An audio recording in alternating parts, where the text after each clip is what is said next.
आदिवासी विकास मंत्री रामविचार नेताम की अध्यक्षता में बनाएगी समिति जेन जल्द ही छत्तीसगढ़ में आरक्षण विधेयक ऊपर अपन सदस्यता मन संग चर्चा करके नवा रूपरेखा बनाए जाही। छत्तीसगढ़ राज्य सरकार के वरिष्ठ नेता और कैबिनेट मंत्री रामविचार नेताम की आरक्षण के मामला में जल्द ही राज्य सरकार उचित फैसला लेके तैयारी करत है।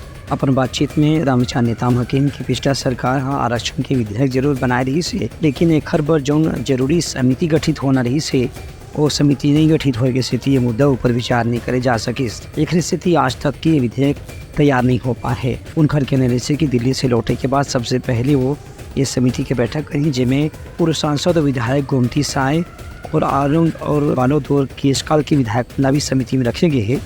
उनमें से चर्चा करने के बाद विधेयक के प्रारूप जल्दी से अंतिम रूप दे के सरकार के सामने प्रस्तुत करे जाए। छत्तीसगढ़ शासन के द्वारा हमेशा पहले से ही इस समिति बनना था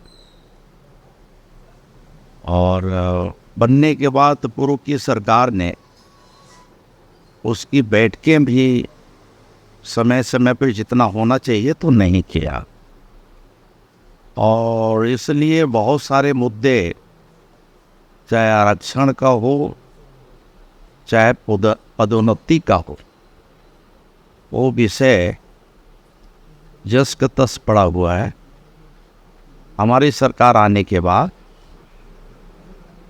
माननीय मुख्यमंत्री जी ने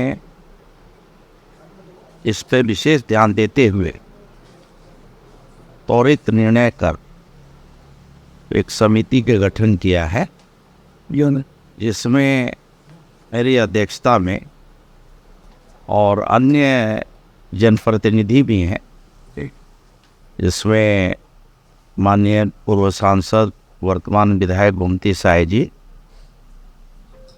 और केशकाल के विधायक भी हैं टेकाम जी, फिर यहाँ से आरन से भी मान्य विधायक हैं और एक महिला में से बालोद से जो विधायक संगीता सिन्हा जी। इस तरह से एक कमेटी का निर्माण किया गया है। अब कल ही मुझे इसके एक दो दिन पहले ही जानकारी प्राप्त हुई है। उधर से लौटने के बाद फिर इसकी समीक्षा किया जाएगा। Bureau report Uttarakhand news.